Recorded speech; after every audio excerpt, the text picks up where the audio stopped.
আসসালামু আলাইকুম প্রিয় দর্শক, দেখুন একটা খাট এক গর্জনের, এটা বিশেষ করে তোমার এই ইয়ার থেকে আসছে, ইস্যুদ্বীপ থেকে।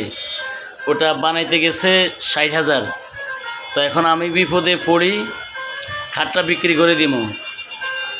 তো আপনারা যদি কেউ খাটটা কিনতে আগ্রহী হন তাহলে আমার সাথে যোগাযোগ করবেন। একদম সীমিত এবং কম দামের ভিতরে একবারে মাগনা করে চলে, মাগনায় এই খাটটা আমি বিক্রি করে দিব। আপনারা যদি কেউ কিনতে আগ্রহী হন তাহলে কমেন্ট বক্সে যোগাযোগ করবেন। এবং কম দামের ভিতরে এটা বিশেষ করে এই উপরে পাটটা হলো মেহগনি আর নিচের যে অংশ এটা হলো গর্জনের। তো আপনারা যদি কেউ কিনতে আগ্রহী হন আমার সাথে যোগাযোগ করবেন। কম দামের ভিতরে আমি খাটটা বিক্রি করে দিব ইনশাআল্লাহ। আসসালামু আলাইকুম।